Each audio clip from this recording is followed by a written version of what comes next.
घमंडी सास।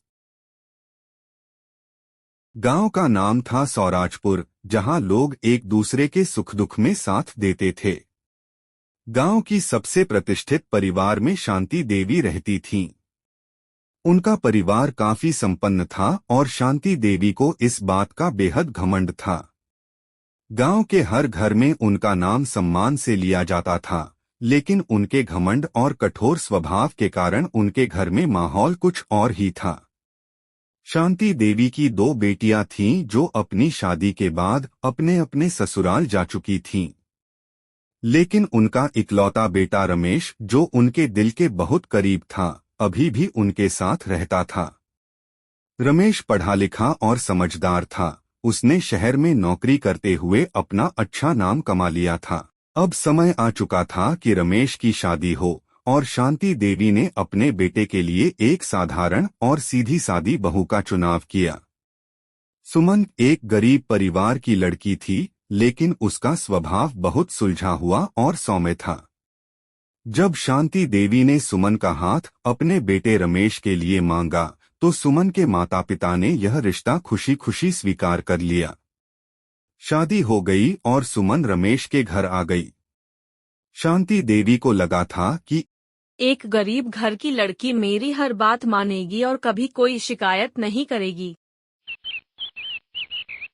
लेकिन शादी के कुछ ही दिनों बाद सुमन ने महसूस किया कि उसकी सास बहुत कठोर और घमंडी है।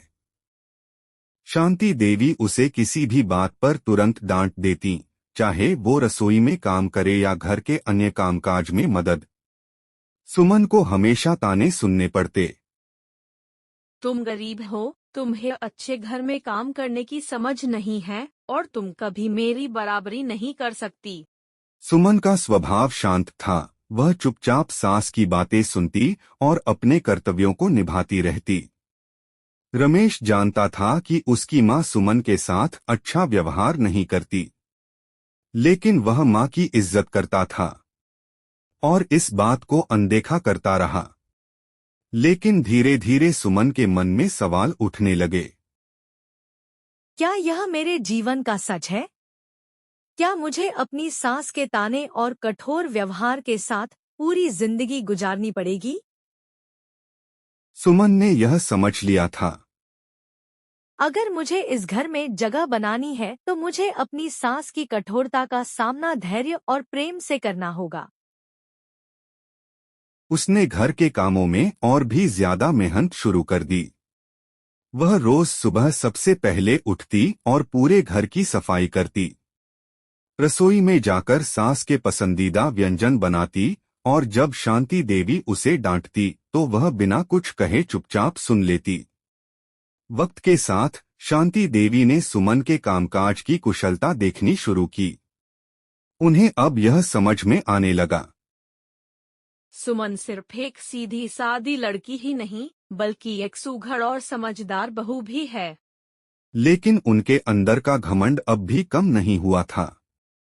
वे अब भी सुमन के साथ पहले जैसे ही व्यवहार करती रहीं, यह मानते हुए कि यह सुमन का कर्तव्य है कि वो उनके हर आदेश का पालन करे।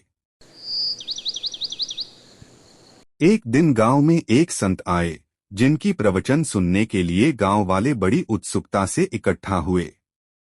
संत बहुत ज्ञानी और अनुभवी थे और उनके प्रवचन जीवन के बड़े सत्य पर आधारित होते थे। शांति देवी भी अपनी कुछ सहेलियों के साथ संत का प्रवचन सुनने गईं। संत ने अपने प्रवचन में कहा, घमंड व्यक्ति के अंत का कारण बनता है। यदि व्यक्ति अपने आप को सबसे बड़ा मानता है तो वह कभी दूसरों की अच्छाइयों को नहीं देख पाता। संत की ये बातें शांति देवी के कानों में गूंजीं, लेकिन उनके दिल तक नहीं पहुंचीं। वो अब भी अपने घमंड में डूबी रहीं। प्रवचन के बाद संत ने अपने शिष्यों से कहा, जिनके जीवन में शांति नहीं, वे मुझे मिलने आएं। मैं उन्हें जीवन का सही मार्ग दिखाऊंगा। शांति देवी को भी लगा कि उनका जीवन कुछ अशांत है। वे संत के पास गईं और उनसे अपनी परेशानी बताई। संत ने कहा, तुम्हारे जीवन में शांति तब तक नहीं आ सकती जब तक तुम अपने घमंड को छोड़कर दूसरों की अच्छाइयों को नहीं पहचानोगी। यदि तुम अपने घर में प्रेम और आदर चाहती हो तो पहले अपनी बहू के प्रेम और समर्पण को समझो। संत की बातें सुनकर शांति देवी कुछ पल के लिए सोच में पड़ गईं। लेकिन उनका घमंड फिर भी कम नहीं हुआ। एक दिन गांव में एक बड़ा समारोह हुआ जिसमें कई प्रतिष्ठित लोग आए थे। इस समारोह में सुमन को भी भोजन बनाने का काम सौंपा गया। उसने पूरी मेहनत और लगन से स्वादिष्ट भोजन बनाया, जिसे खाकर गांव के सभी लोग उसकी तारीफ करने लगे। यहाँ तक कि गांव के मुखिया ने भी सुमन के गुणों की सराहना की।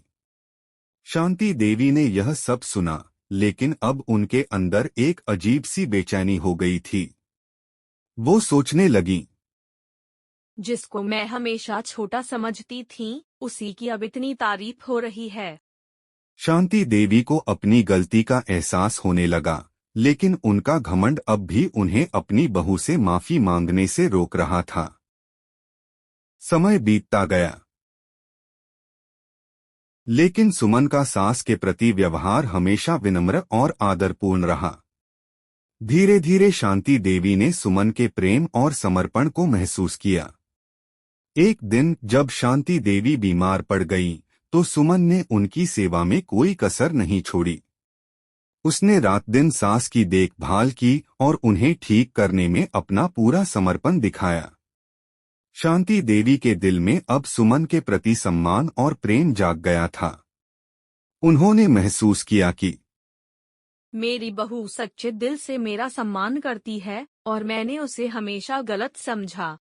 शांति देवी ने सुमन को अपने पास बुलाया और कहा, सुमन, मैं तुझसे माफी मांगती हूँ। मैंने तुझे हमेशा छोटा समझा और तुझ पर ताने मारे, लेकिन अब मैं समझ गई हूँ कि तू इस घर की असली लक्ष्मी है। तूने अपनी सहनशीलता और प्रेम से मेरे दिल को जीत लिया है।